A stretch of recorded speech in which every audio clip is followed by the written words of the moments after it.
Irmãos, você que trouxe a Bíblia, abra comigo no livro de Gênesis, Gênesis capítulo de número 22.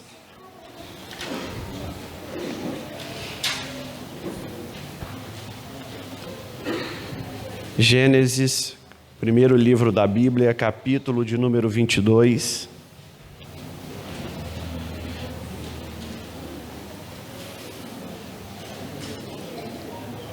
Versículo de número 9.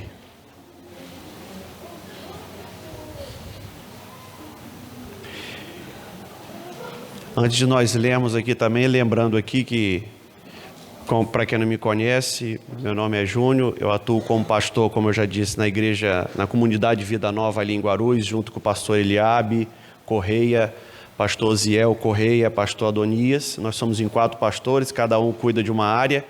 Eu fico mais voltado para a área da família, para a área dos casais.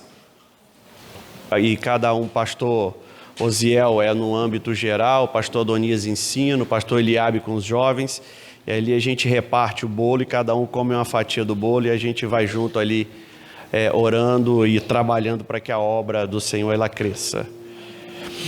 Gênesis capítulo 22, versículo de número 9. A palavra diz assim: chegaram ao lugar que Deus lhe havia designado. Ali edificou Abraão um altar sobre ele, e dispôs a lenha, amarrou Isaque seu filho, e deitou no altar em cima da lenha. Só até aí. Fecha sua Bíblia. Irmãos, antes de nós entendermos o recado do Senhor essa noite, é preciso a gente entender e voltar um pouco mais nas páginas da Bíblia. Existe um homem chamado Terá, ou em algumas traduções Tera. Que homem é esse, pastor Júlio? É o homem que tinha 3 filhos: Abraão, Naor e Harã. Era uma família que vivia em Ur dos Caldeus, vivia muito bem, por sinal. Até que um dia algo na contramão da lógica acontece, aonde Harã, o seu filho, vem a óbito. E isso a gente fala que é na contramão porque a lei natural da vida é que o filho enterre o seu pai. Porque à medida que o tempo vai passando, os anos vão se passando, vem chegando a melhor idade, e aí a pessoa vai envelhecendo e vem a óbito, e o filho então enterra seu pai. Por mais que seja um momento de dor, mas esse é a lei natural. O que acontece aqui é que foge do natural, e agora é o pai que vai enterrar o seu filho. É o pai que vai enterrar o seu filho, e aquela dor é tão grande dentro de Tera. Aquela dor consumiu tanto Tera por dentro. O abalo emocional que Tera sofreu foi tão grande, que ele decide tomar uma decisão. Ele decide sair de Ur dos Caldeus e falou assim: Naor, Abraão, vamos para Canaã. Por quê, papai? Porque eu não aguento ficar mais nesse lugar. Eu não aguento ficar no lugar onde eu olho e eu sinto o cheiro do meu filho. Eu não aguento ficar no lugar onde, quando eu paro para pensar, a imagem de Harã vem à minha mente. Eu não aguento ficar mais nesse lugar. Então, o que Tera decide fazer?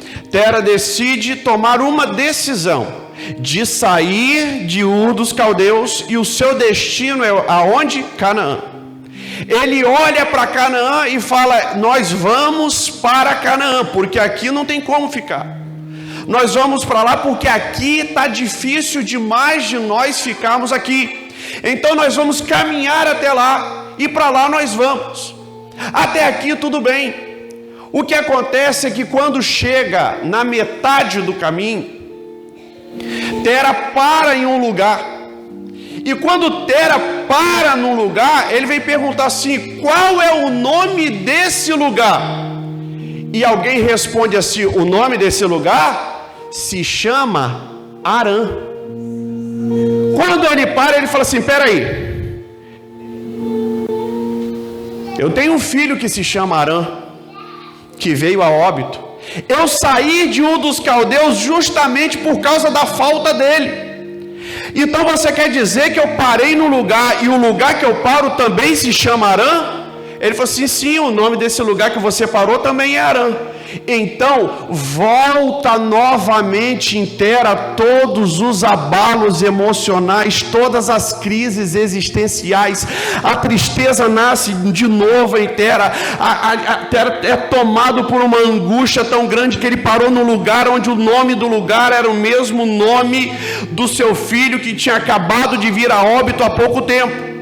Então o que ele faz? Ele fala assim: não tenho mais condições de chegar a Canaã, e aqui eu paro. Eu faço uma vírgula aqui para dizer o seguinte: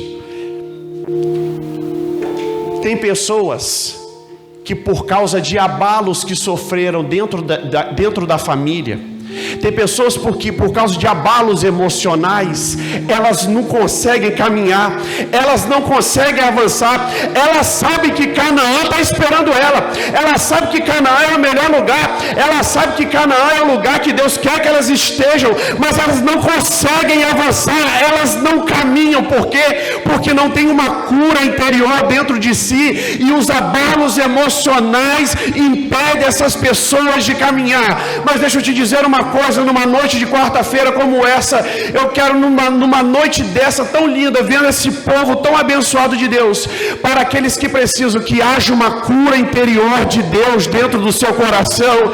Isso está te impedindo você de avançar, meu irmão, está impedindo você de caminhar. Você precisa de uma cura interior, você precisa que Deus cure a sua alma, você precisa que a ternura do Espírito Santo abrace o seu espírito e você passe a caminhar, porque aonde você parou não é onde Deus quer que você esteja, mas Canaã te espera para que você possa conquistar Canaã. A palavra vai dizer que o povo vem e fala, os príncipes, ou seja, os líderes vêm com o povo, chega em Israel para que Davi fosse julgar a causa. Absalão, na época, o homem mais bonito da face da terra, com aquelas 7 tranças, aquele cabelo enorme, se coloca na frente do povo. Quando o povo vê, o que acontece? Todo mundo ajoelha diante do príncipe. Absalão pega no braço de cada um, levanta, dá um beijo no rosto e fala assim: quem me dera se eu fosse o rei para julgar as vossas causas, porque eu sei que a vossa causa é justa. Quando Absalão faz isso, ele arrebata o coração de todo mundo, e ele chega para Davi e fala assim: papai, eu quero agora ir para Hebrom. E Davi fala assim: meu filho, lugar de altar é em Jerusalém, mas eu quero ir em Hebrom. Mas é Jerusalém, mas eu quero ir para Hebrom. Ele vai para Hebrom. Quando ele vai para Hebrom, ele tinha acabado de arrebatar o coração do povo. E o que acontece? Quando ele volta, o sentinela fala assim: Davi, Absalão seu filho está vindo, e não vem em paz, vem em guerra para destruir a todos nós. Davi não é covarde, mas para não ver sangue dentro da família, faz o seguinte: olha, então você faz o seguinte, pega o que der para pegar na mão e vamos correr. Eles correm e vão parar, sabe aonde? Vão parar em Manaim, dentro da casa de um homem chamado Barzilai. Quando eles param na casa de Barzilai, e Barzilai acolhe as esposas, acolhe os soldados, acolhe os animais, colhe todo mundo ali, acolheu todo mundo. Absalão assume o trono. Davi não estava preocupado com o trono, porque quem levanta altar para Deus não tem preocupação com o trono, porque quem levanta altar para Deus, o trono é automático. Então Davi faz o quê? Fica levantando altar em Manaim. Quando Absalão morre, Davi volta para reassumir o trono. Quando Davi volta para reassumir o trono, o que Davi fala? Barzilai, vem comigo.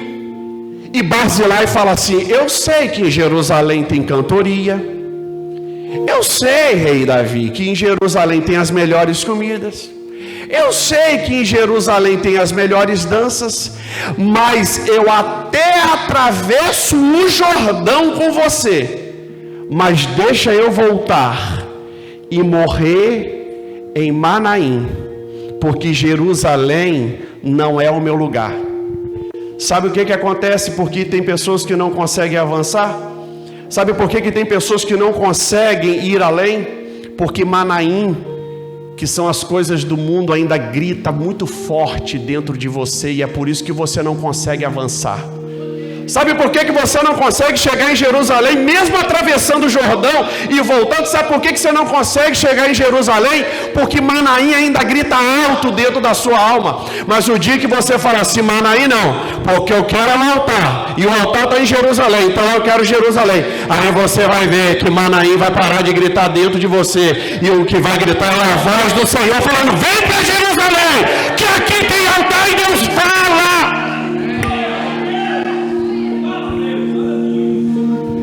O que acontece com Tera é que ele não consegue avançar, ele não consegue ir além, ele não consegue ter uma intimidade maior, ele não consegue ter uma comunhão plena, ele não consegue alcançar a excelência de uma vida com Deus. E uma história tão antiga, dos primórdios, parece que tem um reflexo tão atual nas nossas vidas, porque ele não consegue caminhar. E agora Abraão fala assim, papai, o senhor pode não caminhar, mas eu continuo de olho na promessa, eu não tiro o olho de Canaã. Canaã me espera, Canaã é o lugar que Deus quer que eu esteja, e eu vou para Canaã. Eu quero que levante a mão só aqueles que não vão parar no meio do caminho, aqueles que vão continuar avançando, aqueles que vão continuar caminhando. Eu quero que você fique com a sua mão estendida, só aqueles que vão avançar, só aqueles que vão avançar. Fica com a mão estendida, porque eu profetizo numa noite como essa, que todas essas pessoas que não podem não ter força, mas que tenham vontade, que possa quebrar as cadeias, as algemas e os grilhões, e você possa avançar, que você possa avançar, que você possa ir além.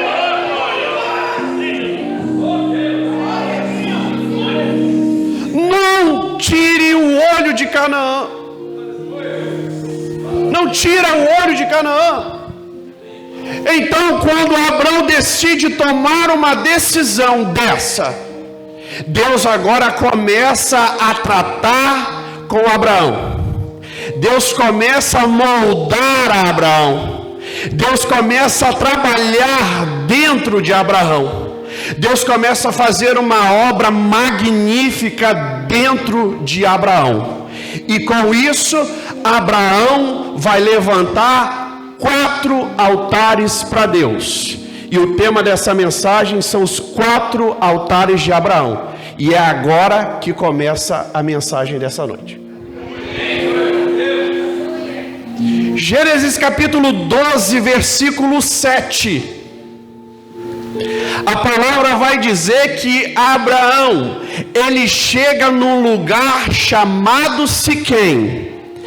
E quando ele chega nesse lugar chamado Siquém, é onde Deus, com seu poder, com sua majestade, se mostra a Abraão. Quando ele chega em Siquém, ele levanta um altar para Deus em Siquém. É o primeiro altar de Abraão. Quando ele levanta aquele primeiro altar para Deus, Deus começa a se mostrar quem ele é, faz promessas na vida de Abraão, fala com Abraão. E o primeiro altar que eu quero pregar nessa noite é o altar que talvez você precisa levantar. O altar em Siquém é o altar da revelação. Que revelação é essa, pastor Júnior? O altar da revelação é o altar onde você precisa passar a ouvir a voz de Deus com mais clareza. É onde você precisa ouvir a voz de Deus com mais nitidez. É onde você precisa saber que é Deus que fala com você. E nem que você repita a frase, mas você vai poder falar também como Samuel: fala, Senhor, porque o teu servo ouve. Pode falar, Deus, que eu estou pronto para ouvir. Você talvez veio à casa do Senhor nessa noite, está 300 anos dentro da igreja. Se bobear, vem na igreja na época dos australopitecos africanos e homo sapiens, e até hoje ainda não ouviu a voz de Deus, é porque você ainda não levantou o altar da revelação. Está na hora de você dar uma passagem siquém espiritual e levantar o altar da revelação e passar numa noite como essa, a partir de hoje, ouvir a voz de Deus falando com você, e vai falar como falou com meu amigo, porque falava face a face com Moisés, e Moisés não via face. Eu passei 7 anos para descobrir, Senhor, que intimidade é essa? Que o Senhor falava com Moisés face a face, mas a mesma Bíblia diz que ninguém pode ver a face do Senhor, porque se vê morre. 7 anos, irmão, para descobrir. Até que um dia eu descobri, e vou te contar. Altar da revelação é você ter uma intimidade, falar face a face. Quando Deus falava face a face com Moisés, e Moisés não podia ver a face de Deus, era isso aqui, ó. Era a face de Deus na face de Moisés. Quando Moisés virava para ver a face de Deus, Deus virava também. Quando Moisés virava para cá para ver a face de Deus, Moisés não conseguia ver a face de Deus. Falava face a face, mas não via a face. O altar da comunhão é assim. Você precisa ter uma intimidade a ponto que você sinta na sua face a face de Deus. E você, porque quando cola face a face, a boca e o ouvido fica muito perto um do outro. E por isso que a gente fala que altar da revelação é você ouvir a voz de Deus com mais nitidez. Por quê? Porque você vai ouvir Deus falando de pertinho. Você vai ouvir Deus sussurrando em você. Talvez você precise numa noite dessa levantar o altar da revelação, para que Deus fale assim: meu filho, eu cuido da sua família. Minha filha, eu vou salvar o seu marido. Meu filho, eu vou resgatar o seu filho que está andando de moto, querendo se envolver no mundo das drogas. Eu vou salvar ele. Está na hora de você ouvir Deus falar com você, porque existem promessas no reino espiritual que nós chamamos de promessas ainda não reveladas. Deus já tem para você, mas você ainda não levantou o altar da revelação, então você não ouviu Deus falar com você. Quem sabe numa noite dessa você ouve a promessa que Deus tem para a sua vida. Só os que acreditam nisso, dão glória a Jesus ali.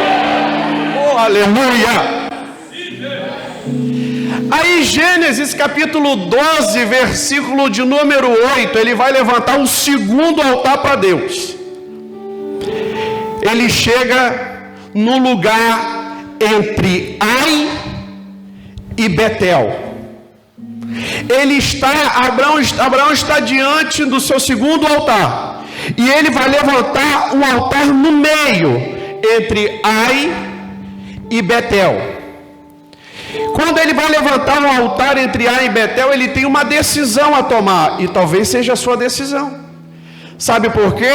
Porque Ai, quando ele olhava para Ai, com o altar no meio, ele olhava para Ai, ele via Ai, que significa no hebraico lugar de ruína.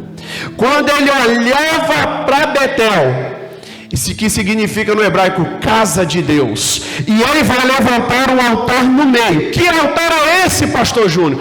É o altar da decisão, onde você precisa, meu irmão, decidir: ou você vai para o mundo que é altar de ruína, ou você passa a ter sinceridade e vai viver dentro da casa de Deus.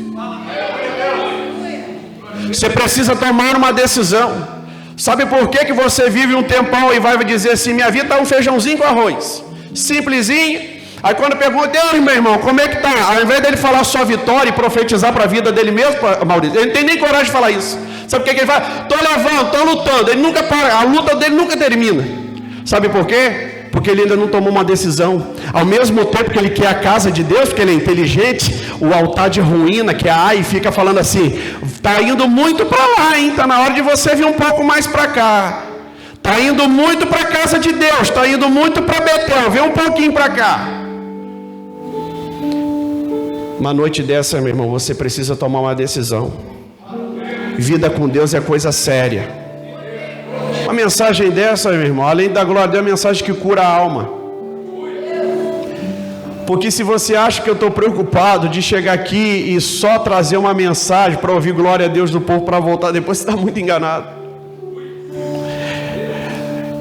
Você precisa ouvir essa mensagem desde ter passado a ter uma decisão séria diante de Deus. Ou você vai para o altar de ruína e assume as consequências, que a sua vida vai virar uma ruína, vai virar de cabeça para baixo, vai virar um balaio de gato. Ou você decide ser uma pessoa séria e vai viver em Betel, que é a casa de Deus. Você só não pode levantar um altar onde você precisa tomar uma decisão. Por quê? Porque aqui Abraão sofre uma consequência terrível. Que isso, pastor Júnior? Sofre. Porque quando ele levanta um altar, em Gênesis 12:8, o altar da decisão, onde ele tem que decidir o Ai ou Betel, ele levanta um altar no meio do caminho, porque aquele meio do caminho, geograficamente, fazia ele chegar mais rápido no Egito, e foi isso que aconteceu. Ele era para levantar um altar em Betel. Ele podia levantar até um altar em Ai, mas por que ele levanta no meio do caminho? Porque geograficamente ele chegava mais rápido no Egito, e aqui ele vacila. Ele vai levantar ele vai para o Egito, e quando chega no Egito com a esposa, ele fala assim: olha, você é muito formosa, você é muito bonita, mas a gente vai fazer o seguinte: chegando lá diante de Faraó, você não fala que é minha esposa, você fala que nós somos irmãos. Você fala que nós somos irmãos. Deixa eu ver aqui onde estão os casais aqui. Cadê casal aqui?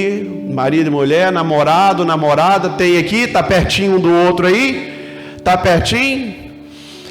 Se não tiver tão pertinho assim, se vocês quando chegar em casa, você cobre isso ao seu marido. Irmã, se as irmãs não der glória a Deus agora, Maurício, nunca mais eu volto aqui. Se as irmãs não der glória a Deus, nunca mais, eu saio correndo aqui no meio do caminho. Sabe qual foi o problema de Abraão? Que quando ele chegou diante de Faraó, com medo de morrer, ele vai falar que a sua esposa é sua irmã. O problema é que lá na frente, Jesus ia mandar Paulo escrever em Efésios capítulo 5, versículo 25. Agora para as irmãs dar glória a Deus. Avais, maridos, sejais como Cristo, amai as vossas esposas como Cristo amou a igreja, deu a vida por ela e se entregou por ela. Homem que é homem de verdade dá a vida pela esposa. Cadê a glória a Deus das irmãs aí? Homem que é homem de verdade dá a vida pela esposa e não teme a Faraó, rapaz. Homem que é homem de verdade, ele sabe que a vida dele vale menos do que a vida da esposa. Homem que é homem de verdade, e outra coisa, homem que é homem de verdade, ele vai lavar a casa para a esposa poder descansar, ele vai arear a louça para a esposa descansar, ele vai passar roupa para a esposa descansar. Homem que é homem de verdade faz isso, rapaz, ele dá a vida dele pela esposa, e no final ainda pergunta: quer que eu faça o lanche ou quer comer fora?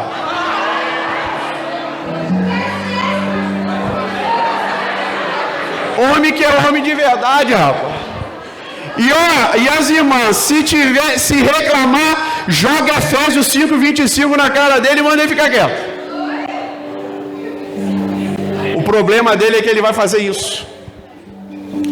E a sorte que ele teve em Deus foi porque Deus poupou, porque a Bíblia fala que Faraó tomou sua esposa, mas não tomou como mulher. Que ali havia uma preparação, 7 meses se preparando, depois mais 7 meses se preparando para saber entrar no aposento do rei. Existia todo um preparo, só que esse preparo não durou muito, porque Faraó logo descobriu e falou assim: rapaz, que loucura é essa, que doideira é essa, rapaz? Você vinha aqui falar que sua esposa é sua irmã, rapaz? Vai embora, pega as coisas aqui, vai embora, vai embora. Quando Abraão sai do Egito, Abraão deveria levantar qual altar? Ele já tinha levantado 2. Logicamente seria o terceiro. Logicamente seria o quanto? Mas ele volta para Ai e Betel. Por quê, pastor Júnior? Porque Deus nunca vai deixar você chegar para levantar um terceiro altar se você não reconstruir o altar quebrado que está lá em Ai e Betel, ó. Deus nunca deixa você construir o terceiro altar se você não reconstruir, porque altar quebrado Cristo não aceita. Altar quebrado Deus não aceita. Revolta, nem que seja do zero, mas refaça o altar. Aí Deus te leva para levantar o terceiro. Se você acha que Deus vai te levar para construir um terceiro altar, sendo que você deixou no meio do caminho, porque você levantou o altar no meio, porque você já estava com o coração voltado para o Egito, e aí o altar quebra quando ele vai para o Egito, ao invés de ir para Betel. Você acha que Deus vai deixar você levantar o terceiro altar se você não reconstruir o segundo que você deixou quebrado? Jamais, irmão. E o que a gente mais vê é crente dando soco em ponta de faca, porque quer, ora, chora, acorda de madrugada, 3 horas da manhã, 4 horas, faz propósito. Deus me leva ao terceiro altar, me leva além, me leva um nível mais além, mas ele não quer reconstruir o altar que ele deixou quebrado cá atrás. Volta, reconstrói, que aí depois Deus te leva. Depois que ele volta entre Ai e Betel, reconstrói o altar, aí Deus vai levar ele para Gênesis capítulo 13, versículo 18. É onde ele chega em Hebrom. Quando ele chega em Hebrom, ele já tinha deixado Ló para trás. Ele já tinha até chegado em Canaã, para ser mais exato. E é nesse lugar, em Hebrom, que Deus vai prometer para Abraão Isaque. É nesse altar, no terceiro altar, que é Hebrom, que Deus vai falar assim: olha, você vai ter um filho. Que altar é esse, pastor Júnior? Em Hebrom, é o altar da comunhão. Porque só na comunhão você ouve promessas que parecem ser absurdas, como um homem daquela idade ter filho. Mas quando você vem um nível de comunhão em excelência com Deus, Deus te faz promessas que aos olhos humanos são absurdas, mas confunde até o nosso mundo, mas acontece.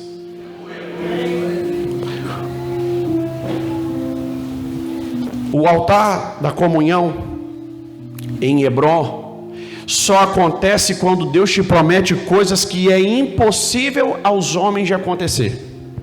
Porque naquela idade, ter filho, naquela idade, era impossível.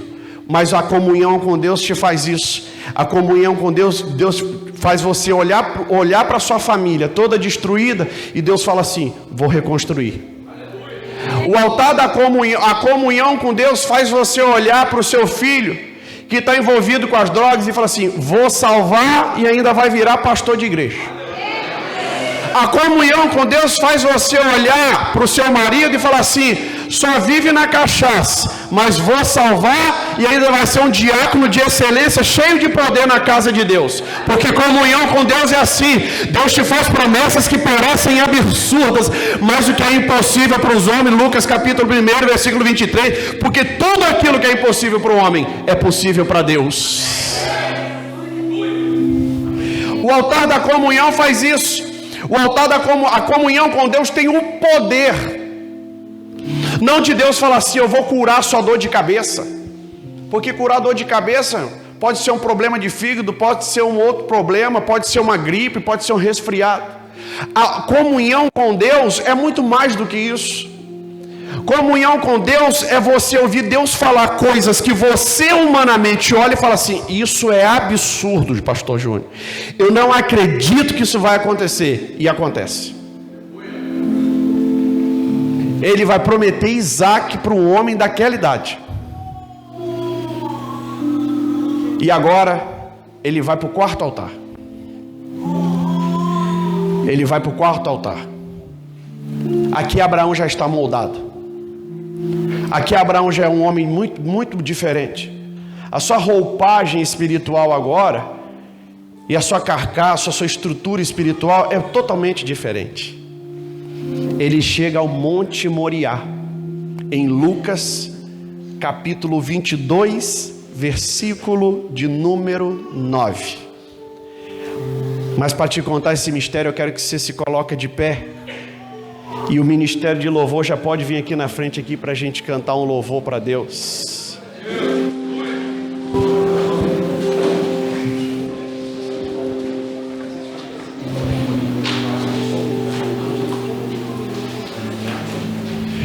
Quando ele chega no Monte Moriá, ele vai levantar um altar para Deus.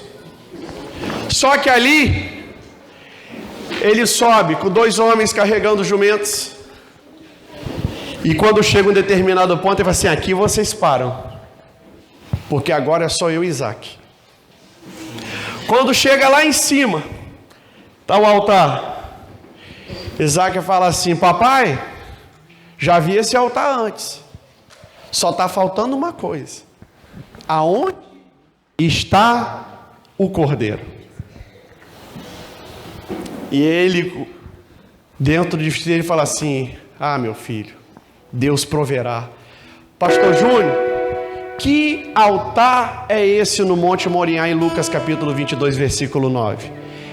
É o altar da entrega total, aonde você se precisa, a partir de hoje, querer, ou a não ser que você não queira, passar a se entregar de total para Deus.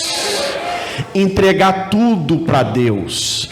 A sua vida a partir de hoje ser comandada por Deus. A partir de hoje você está em busca incansavelmente da excelência da eternidade de Deus na sua vida. É o altar da entrega total. E o que aconteceu ali? Depois de Siquém, depois de Ai e Betel, depois de Hebron, até chegar no Monte Moriá. O que aconteceu ali? Ele fala assim: meu filho, Deus proverá. Deus proverá. E sabe o que acontece? Eles olham para o lado e vê um cordeiro preso entre os galhos de espinhos. Sabe o que era aquilo ali? Jesus no Velho Testamento. Prova isso, pastor Júnior, prova. Preso entre os galhos era a coroa de espinho. Por que estava ali? Porque o cordeiro foi morto e Isaac foi salvo. O cordeiro foi morto, Maurício foi salvo. O cordeiro foi morto e vocês foram salvos. Porque Jesus um dia morreu na cruz do Calvário para te dar salvação. Jesus morreu na cruz do Calvário para te dar salvação. Sabe por que você precisa levantar quanto altar para Deus num culto como esse? Em gratidão à cruz do Calvário, ao sacrifício na cruz do Calvário. Porque o cordeiro pascual, o cordeiro de Deus, Jesus Cristo, quando ele olhou, ele viu o homem e ele viu o sacrifício, ele olhou depois do homem. Então ele falou assim: eu vou morrer pela humanidade. Eu vou morrer pelo João, eu vou morrer pelo Wagner, eu vou morrer pelo Júnior, eu vou morrer pela Michele, eu vou morrer pelo Davi, pela Sara, pelo Pedro, eu vou morrer por cada um de vocês. E numa noite como essa, sabe por que eu prego uma palavra dessa? Porque você precisa passar a entender que levantar o altar para Deus não é só uma questão de necessidade, é uma questão de entendimento. É uma questão de ir passar a partir de hoje a entender que na hora da morte espiritual, Jesus entrou na frente e o cordeiro foi morto e Isaac recebeu a salvação. Jesus morreu na cruz do Calvário, mas deu salvação para esse povo que está na igreja presbiteriana da Tapera.